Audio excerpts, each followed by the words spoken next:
So a particular thing that we see about Abraham in prophecy is that when Abraham truly is responsible for somebody who is of lesser character, Abraham seems to receive less nevuah or no nevuah at all.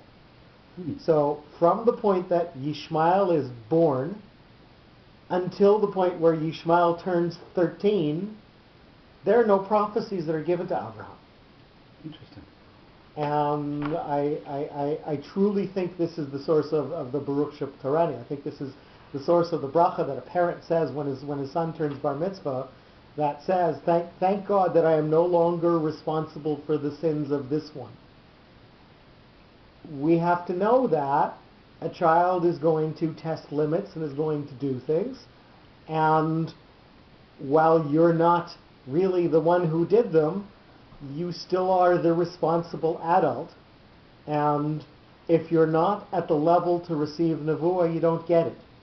And if you are truly responsible for somebody else, if they are literally your 100% responsibility, you're where the buck stops if they do something wrong, then you get taken down a little bit by their actions.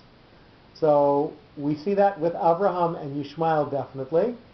And I'm going to propose that it might have been something that happened with Abraham and Lot as well. And that until Lot decided to move somewhere else, part of the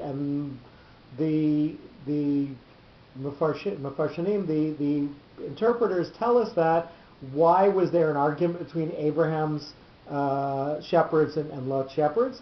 Because Lot would allow his shepherd to graze their sheep in somebody else's field, whereas Abraham was very particular to make sure that they followed the letter and the spirit of the law. And when Lot is no longer this influence, Abraham gets to be Abraham. So that would be the double meaning that I feel. Lot was already older. It wasn't. Was already older. Wasn't a child, but Abraham had sort of taken him under his wing as somebody who truly was his responsibility 100%. Which means that he shared in the good, and Abraham had to take responsibility for the bad.